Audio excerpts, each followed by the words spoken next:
So welcome छ। आजबाट चाहिँ म यो अप्सनल म्याथको चाहिँ हामी भिडियो सिरिज सुरु गर्न गइरहेको छु। सुरुमा हामी के को बारे पढ्छौँ भन्दाखेरि हामी चाहिँ सुरुमा चाहिँ हामी ट्रिगोनोमेट्री भन्ने च्याप्टरबाट जान्छौँ। सो सुरु गरौँ। सो अब ट्रिगोनोमेट्री भन्ने छ। अब ट्रिगोनोमेट्रीको इन्ट्रोडक्सनबाट जाउँ। The word trigonometry is derived from Greek word trigonon, which means triangle, and metronons, which means measure. भनेको ट्रिगोनोमेट्री भनेको चाहिँ ग्रीक वर्डको ट्रिगोनोन र मेट्रोनबाट चाहिँ मिलेर बनेको चाहिँ एउटा टर्म हो हैन। अब ट्रिगोनोन भनेको चाहिँ ट्रायंगल रहेछ हैन। ट्रायंगललाई चाहिँ ग्रीसको मान्छेहरूले चाहिँ ट्रायंगल भन्दो रहेछ हैन। सो ट्रिगोनोन भनेको चाहिँ ट्रायंगल भयो। अनि मेट्रोन भनेको चाहिँ मेजर भनेको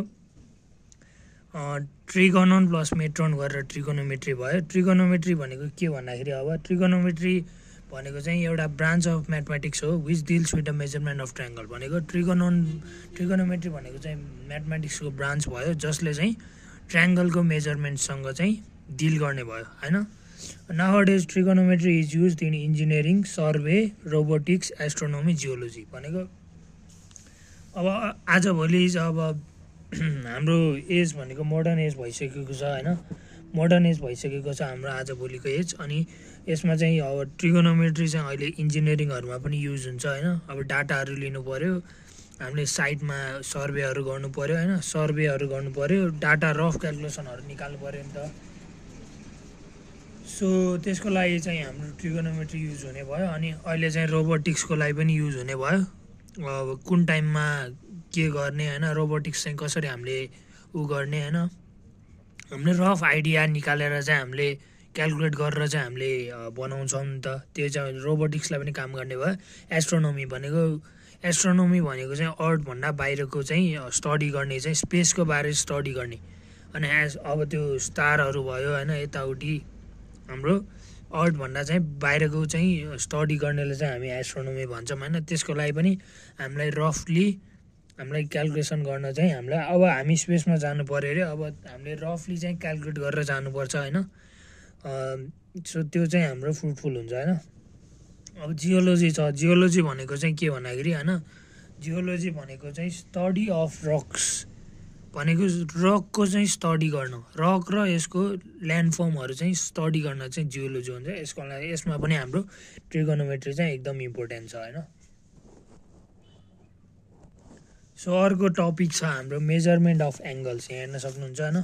अर्को टपिक छ हाम्रो मेजरमेन्ट अफ एंगल्स। भनेको अब सुरुमा एंगल भन्ने बुझ्नु पर्यो। एंगल भनेको के भन्दाखेरि the rotation of revolving line about a fixed line with respect to initial line. भनेको चाहिँ अब यो फिगरमा हेरौँ हैन। यो फिगरमा के भनेको छ भन्दाखेरि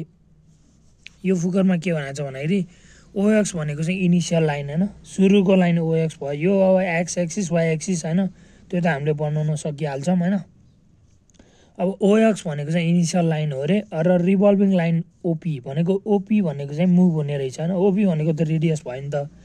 सो ओएक्स भनेको चाहिँ इनिशियल लाइन भयो। ओपी भनेको चाहिँ अब यहाँ पनि यो ओपी पनि सेम हुने भयो, ओक्यू पनि सेम हुने। रेडियस हो नि त यो। रेडियसहरु भनेको त हाम्रो सधैँको लागि सेम नै हुने भयो हैन। अब हेर्नु हैन, यो ओपी भनेको पनि यो रेडियस भयो, यहाँ पनि रेडियसै हुन्छ, यहाँ पनि रेडियस, यहाँ पनि रेडियस। यो रेडियस अफ सर्कल भनेको हाम्रो एउटै हुन्छ नि त। सो त्यही भएर चाहिँ ओपी भनेको चाहिँ मुभ भइराख्ने भयो नि त। अब के भन्नु, let OX be the initial line and revolving line OP start to move from OX. भनेको ओएक्स भनेको इनिशियल लाइन भयो, ओपी भनेको रिभल्भिङ लाइन भयो। ओपी चाहिँ हामीले ओएक्सबाट चाहिँ अब यो ओपी भनेको यहाँ पनि बस्न सक्छ नि त। ओएक्सकै लाइनमा ओपी पनि बस्छ। यो पनि रेडियसै हो नि त, ओ अनि यहाँ बिचको हैन। मैले नेमिङ दिएको छैन। सो ओ र यो भनेको हैन हाम्रो रेडियसै भयो नि त। यो चाहिँ हाम्रो मुभ हुन थाल्यो। यो पनि ओपी नै, यो ओपी नै, यहाँ पनि ओ अनि यहाँ पनि पी नै छ अरे हैन। यहाँ पनि ओ अनि पी नै छ अरे हैन। यो पनि, यो चाहिँ हाम्रो मुभ हुन थाल्यो रे। ओएक्सबाट चाहिँ पर भाग्न खोज्यो हैन। ओएक्स भन्दा पर भाग्न खोज्यो, माथि होस् या तल, ओएक्स भन्दा पर भाग्न खोज्यो भने चाहिँ त्यो चाहिँ हाम्रो बिचमा एउटा एंगल बन्छ। त्यो एङ्गल भनेको चाहिँ हाम्रो के को बिचमा बन्छ भन्दाखेरि ओएक्स र ओपीको लाइनमा बन्छ नि त। सो त्यही भनेको छ। अब यसमा के भनेको छ भन्दाखेरि ओएक्स भनेको ओ भनेको चाहिँ हाम्रो भर्टेक्स भनेको ओ भनेको त हाम्रो फिक्स पोइन्ट हो नि त, सेन्टर पोइन्ट होइन। यो चाहिँ हामी यो त फिक्स पोइन्टमा यसलाई सेन्टर बनाएर हामी घुम्छौँ नि त सर्कल बनाउँदा, त्यही भएर ओ भनेको चाहिँ भर्टेक्स भयो। अनि एङ्गल फर्म यो ओपी भनेको चाहिँ हाम्रो माथितिर जाँदाखेरि भनेको एन्टी क्लकवाइज त हाम्रो घडी त यसरी घुम्छ नि त। सो यो ओपी भनेको चाहिँ हाम्रो एन्टी क्लकवाइज घुमेको छ होइन। ओपी हाम्रो एन्टी क्लकवाइज घुम्दाखेरि चाहिँ हाम्रो के बनाएको छ एङ्गल एक्सओपी बनाएको छ होइन, थीटा बनाएको छ।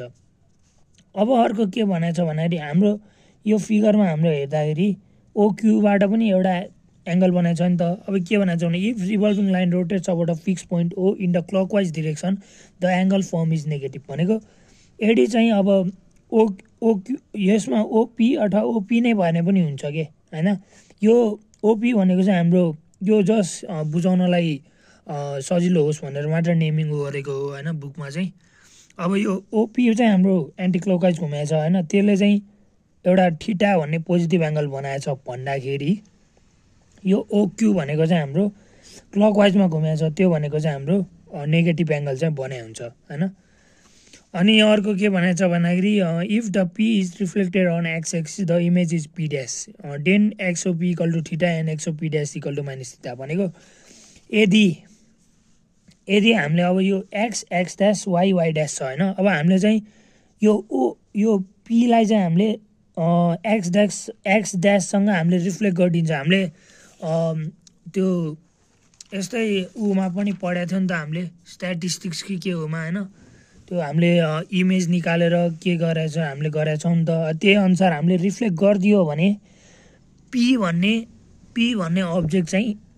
भन्ने अब्जेक्टको इमेज चाहिँ पी ड्यास बनिदिन्छ कि होइन। अनि एक्सओपी भनेको हाम्रो थीटा छ भनेको नि एक्सओपी ड्यास भनेको एक्सओपी अनि एक्सओपी ड्यास भनेको चाहिँ हाम्रो माइनस थीटा हुन जान्छ। सो यसमा चाहिँ यति मात्र थियो होइन। अब हामी अर्को मेजरमेन्ट अफ एङ्गल चाहिँ हाम्रो कति भनेर हामी बुझ्छौँ। सो हेर्नु होइन, मेजरमेन्ट अफ एङ्गल भनेको चाहिँ हाम्रो धेरै प्रकारको मेजरमेन्ट अफ एङ्गल हुन्छ होइन। अब कमनली युज हुने मेजरमेन्ट एङ्गल चाहिँ हाम्रो यो तिनवटा रहेको छ। सेक्साडेसिमल सिस्टम जुनलाई चाहिँ हामी डिग्री सिस्टम पनि भन्छौँ, सेन्टिसिमल सिस्टम जुनलाई चाहिँ हामी ग्रेड सिस्टम पनि भन्छौँ, सर्कुलर सिस्टम जुनलाई चाहिँ हामी रेडियन सिस्टम पनि भन्छौँ। अब सेक्साडेसिमल सिस्टम भन्ने रहेको छ होइन। अब यसमा चाहिँ हाम्रो बुकमा चाहिँ अलिकति गरेर ल्याएको छ होइन। सो हेरौँ होइन, सेक्साडेसिमल सिस्टम भनेको चाहिँ यसलाई चाहिँ यो सिस्टम अफ मेजरमेन्टलाई चाहिँ हामी ब्रिटिस सिस्टम पनि भन्छौँ होइन, ब्रिटिस सिस्टम पनि भन्छौँ। अनि यसमा चाहिँ unit of measurement is degree in this system भनेको यो सिस्टममा चाहिँ हामी मेजर गर्ने चाहिँ हाम्रो युनिट के रहेको छ भन्दाखेरि डिग्री रहेको छ, त्यही भएर चाहिँ यसलाई डिग्री सिस्टम पनि भनिन्छ होइन। सो बुकमा पनि यही नै लेखिएको हो होइन, हेर्न सक्नुहुन्छ।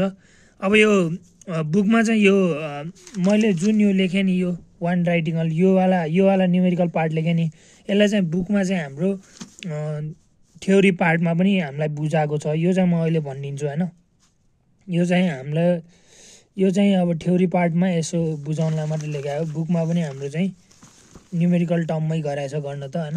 अब के भनेको छ भन्दाखेरि अब 4D system one right angle equal to 90 degree के बुकमा के भनेको छ, right angle is divided into 90 equal parts भनेको and each part is called degree भनेको बुकमा के भनेको छ one right angle equal to 90 degree भनेको एउटा राइट एङ्गल चाहिँ 90 इक्वल पार्ट्समा चाहिँ हाम्रो डिभाइड भएको छ अरे। अनि हरेक पार्टलाई चाहिँ हामी डिग्री भन्छौँ रे भनेको one right angle equal to 90 पार्ट्सलाई चाहिँ डिग्री भनेको, त्यही भएर चाहिँ मैले यसरी लेखेको हो होइन। One right angle equal to 90 degree, 1 degree equal to 60 minute, 1 minute equal to 60 second. अब यो सेक्साडेसिमल सिस्टममा हामी बसेर हामीले योवाला चाहिँ हामीले पढ्नु पऱ्यो भने कसरी पढ्ने भन्दाखेरि 45 डिग्री 45 मिनट 45 सेकेन्ड छ होइन, त्यसलाई चाहिँ हामी कसरी पढ्छौँ भन्दाखेरि 45 डिग्री 45 मिनट 45 सेकेन्ड होइन। अब अर्को रहेको छ हाम्रो सेन्टिसिमल सिस्टम, सेन्टिसिमल सिस्टम यसलाई चाहिँ हामी ग्रेड सिस्टम पनि भन्छौँ होइन। अब यो चाहिँ हाम्रो के रहेको छ भन्दाखेरि होइन, यो चाहिँ हाम्रो के भनेको छ भन्दाखेरि हैन सेन्टिजेसिमल सिस्टम। यो चाहिँ हाम्रो यसलाई चाहिँ हामी ग्रेड सिस्टम पनि भन्छौँ र यो सिस्टमलाई चाहिँ हामी फ्रेन्च सिस्टम पनि भन्छौँ। यो सिस्टममा चाहिँ हाम्रो युनिट अफ मेजरमेन्ट भनेको चाहिँ ग्रेड हुन्छ, त्यही भएर चाहिँ ग्रेड सिस्टम भनेको हो। अब माथिकै जस्तै मैले यसलाई लेखिदिएको छु 4D system 1 right angle equal to 100 degree, 1 grade equal to 100 minute, 1 minute equal to 100 second. यहाँ भनेको सेक्साजेसिमल सिस्टममा चाहिँ 1 राइट एङ्गल भनेको 90 डिग्री, यहाँ चाहिँ 100 degree 100 grade, 1 grade equal to 100 minute, 1 minute equal to 100 second. So यहाँ चाहिँ नझुकिनु होला होइन। अब यसलाई कसरी पढ्ने भन्दाखेरि 46 ग्रेड होइन, 46 ग्रेड यहाँ चाहिँ अलि ऊ रहेछ, मैले चाहिँ यसमा डिग्री नै लेखेको छु, यहाँ चाहिँ हाम्रो जी भन्ने रहेछ होइन। 46 ग्रेड 47 मिनट 48 सेकेन्ड होइन। सो हाम्रो चाहिँ त्यस्तो रहेको छ। अब relation between sexagesimal and centesimal measure होइन। So relation between sexagesimal and centesimal measure भनेको मैले अघि भनिसकेँ। सेक्साजेसिमलमा चाहिँ हाम्रो 1 राइट एङ्गल भनेको 90 डिग्री हुन्छ भने सेन्टिजेसिमलमा हाम्रो के हुन्छ भन्दाखेरि 1 राइट एङ्गल भनेको 100 ग्रेड भनेको मैले त्यही लेखेँ। Since 1 right angle equal to 90 degree and 1 right angle equal to 100 grade भनेको अब यो X equal to A X equal to B भयो भने हामीले ए इक्वल टु बी गर्न पाउँछ नि त। सो यसलाई चाहिँ हामीले चाहिँ यही गरिदियौँ होइन। सो 90 डिग्री यो भएपछि हाम्रो 90 डिग्री इक्वल टु 100 ग्रेड भयो होइन। अनि यो युनिटरी मेथडबाट ल 1 डिग्री भनेको 100/90 ग्रेड भनेको 10/9 ग्रेड। त्यस्तै हामीले अब ग्रेडको निकाल्नु पऱ्यो भने चाहिँ हामीले ग्रेडलाई चाहिँ अगाडि राख्छौँ। 100 grade equal to 90 degree, 1 grade equal to 90/100 degree equal to 90/10 भनेको अब हामीले के बुझ्नु पऱ्यो भन्दाखेरि न्युमेरिकलमा हामीलाई चाहिन्छ होइन। Convert degree into grade and grade into degree भन्यो भने चाहिँ हामीलाई यो चाहिँ हामीले बुझ्नु पऱ्यो भनेको चाहिँ अब हामीलाई थाहा छ नि त 1 डिग्री भनेको 1 आवर भनेको 60 मिनट भनेर, 1 मिनट भनेको 60 सेकेन्ड भनेको हो। त्यही गरी चाहिँ हामीले थाहा पाउनु पऱ्यो 1 degree equal to 10/9 grade and 1 grade equal to 9/10 grade degree. So यो चाहिँ हामीले बिर्सनु भएन होइन। अब 1 डिग्री इक्वल टु 9/10 ग्रेड त्यो हामीलाई कन्फ्युज हुनसक्छ। सो कन्फ्युज नहुनलाई चाहिँ हामीले रफली चाहिँ यो कुराहरू चाहिँ थाहा हुन जरुरी छ होइन। सो हामीले चाहिँ क्यालकुलेटरबाट पनि यसो रफली चाहिँ हामीले थाहा हुन सक्छौँ बिर्सिहाल्यौँ भने। सो आजको लागि चाहिँ अब मेरो कन्टेन्ट यति नै हो होइन। सो आज चाहिँ हामीले धेरै पढेन, यति नै ट्रिगोनोमेट्रीको इन्ट्रोडक्सन हेऱ्यो, एङ्गल भनेको के हो हेऱ्यो, यो नेगेटिभ एङ्गल र पोजिटिभ एङ्गल के हुने रहेछ भनेर हेऱ्यौँ होइन। अनि यो मेजरमेन्ट अफ एङ्गलहरू हेऱ्यौँ। मेजरमेन्ट अफ एङ्गलहरूको हामीले बारेमा अलिअलि बुझ्न ट्राई गऱ्यौँ। अनि यो कन्भर्जनहरू हेऱ्यौँ।